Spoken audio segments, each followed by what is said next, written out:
Pengolahan sampah dan urban farming. Program urban farming dan pengolahan sampah di sekolah adalah investasi jangka panjang untuk membentuk generasi yang sadar gizi, peduli lingkungan, dan memiliki jiwa kewirausahaan. Dengan mengintegrasikan kegiatan pertanian, pengelolaan sampah, serta edukasi keberlanjutan, sekolah dapat menjadi pusat pembelajaran inovatif yang mendukung ketahanan pangan lokal dan kesejahteraan komunitas. Berbagai langkah yang dapat dilakukan dalam pengelolaan sampah adalah: 1. Maggot. Maggot atau BSF, Black Soldier Fly, adalah lalat yang menghasilkan telur maggot. BSF akan mati setelah bertelur atau setelah kawin. BSF inilah yang akan menghasilkan telur maggot, kemudian menjadi maggot dan kembali pupa yang merupakan calon lalat.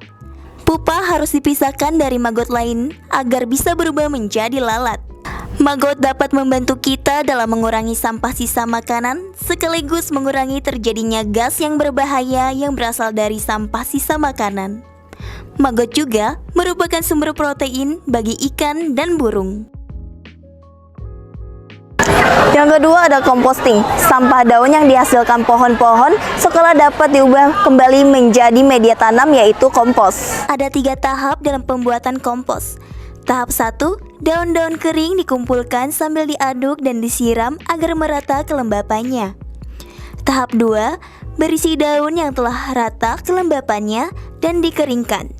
Tahap 3, daun yang telah hancur dan kering merata dan siap menjadi kompos. Untuk mempercepat proses sampai ke tahap 3, maka daun dapat dicacah dengan menggunakan alat pencacah daun yang akan memperkecil ukuran dan sehingga daun lebih cepat menjadi kompos. Dan ketiga ada lubang biopori. Lubang biopori dibuat dengan cara melubangin tanah dan dimasukkan pipa dengan kedalaman 30 cm. Lubang biopori berfungsi untuk mempercepat masuknya air hujan ke dalam tanah, menampung sisa-sisa makanan, dan yang terpenting adalah dapat menghasilkan kompos dengan kadar yang tinggi unsur hara.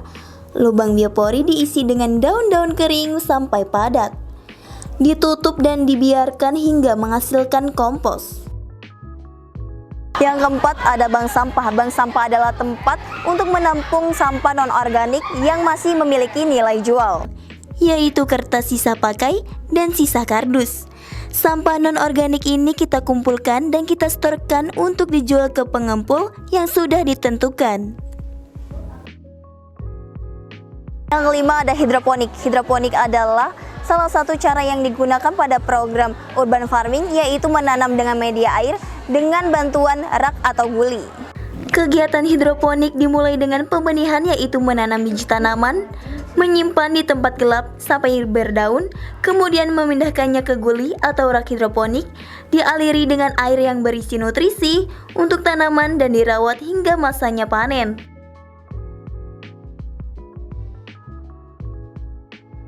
Dan yang terakhir, penanaman berbagai macam tanaman sayur dan buah dalam pot. SMA 80 sebagai sekolah adiwiyata yang giat dalam menanam pohon, sayur, dan buah.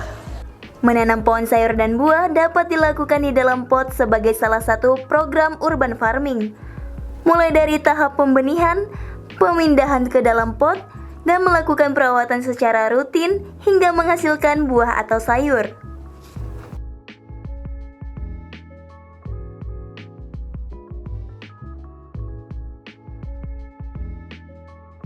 Kemudian SMA 80 melakukan kegiatan bersih-bersih setiap hari Rabunya, seperti membersihkan kebun sekolah dan mengambil daun-daun kering untuk dijadikan kompos.